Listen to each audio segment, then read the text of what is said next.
Ya, saya ini di dunia ini ada sebagai hakim agung, tapi di akhirat itu calon terdakwa semua orang itu.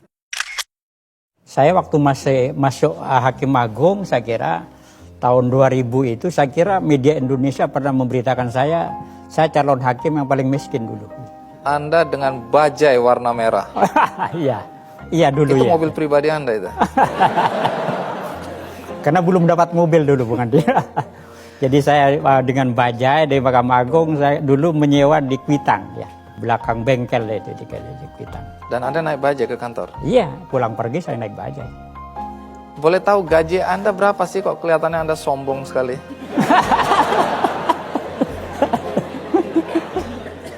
Iya, itu saya tidak tahu, lupa saya, bukan dia jumlahnya itu gaji saya. Saking banyaknya atau saking cepat habisnya? Coba. Saya kira yang kedua itu aja. Ada pendapatan di luar itu? Oh, nggak boleh. Apa cukup gaji Anda untuk hidup? Ya kita ini kan ukurannya kan muremas saya itu, saya bekerja di Mahkamah Agung ini kan bukan untuk mencari fasilitas. Saya akan berkhidmat di Mahkamah Agung ini, akan menghabiskan sebagian usia saya itu untuk menegakkan keadilan, itu aja. Jadi kalau ada fasilitas saya pergunakan, kalau tidak ada ya saya tidak pernah komplain dulu. Ada pendapat yang mengatakan Mahkamah Agung tidak boleh menjatuhkan hukuman lebih berat daripada pengadilan di bawahnya.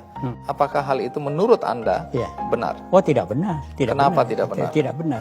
Jadi kasasi itu kan alasannya salah menerapkan hukum, melampaui batas kewenangannya. Jadi kalau salah menerapkan hukum itu harus diluruskan. Itu kontrolnya ada di legal reasoning, pertimbangan-pertimbangan. Hakim itu benar nggak pertimbangan, menimbang. Itu kalau putusannya itu tidak benar, itu harus diluruskan, itu kelihatan sekali. Sebagai manusia, ketika Anda menjatuhkan keputusan yang kemudian membuat gaduh negara kita di masyarakat, adakah kemudian Anda mulai bertanya-tanya dalam hati apakah keputusan ini memang baik dan tidak baik, atau itu tidak mengganggu Anda? Sama sekali tidak mengganggu. Jadi Anda bisa tidur nyenyak? Saya harus tidur nyenyak saya. Jadi hakim itu tidak boleh memutus dengan perasaan ragu-ragu, tidak boleh. Itu harus yakin betul, yakin betul. Jadi ketika Anda tahu bahwa keputusan Anda itu menimbulkan riuh rendah di masyarakat, biasanya apa yang Anda lakukan?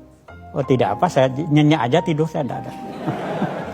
Pernahkah istri dan keluarga Anda mempertanyakan keputusan Anda? Oh, enggak pernah itu, Bung Andi. Jadi saya sudah memberitahukan pada keluarga saya bahwa yang keluarga saya itu, termasuk ponakan-ponakan saya, itu yang famili Anda itu adalah Artijo, hakim agungnya bukan. Hakim agungnya bukan. Jadi hakim agung, jabatan hakim agung itu kan artefak ya. Artefak itu satu yang melekat ya. Itu tidak masuk dalam diri saya. Saya kan sering melihat, terutama dalam liputan televisi, terdakwa yang menangis terseduh-seduh, bahkan kadang meraung-raung. Anda sendiri pernah nggak menyaksikan hal semacam itu? Enggak, kalau soal terdakwa itu mesti cari alasan. Sakit, itu biasa terdakwa begitu. Terdakwa itu mencari pembenaran itu. Baik, tapi pertanyaan saya, Anda pernah nggak melihat adegan-adegan semacam itu? Iya, lihat juga di televisi juga ada. Nah, apakah dalam keputusan Anda hal semacam itu tidak menjadi pertimbangan? Enggak, itu kalau terdakwa itu mesti itu sering mengeluarkan seperti air mata buaya keluar air matanya. Gitu.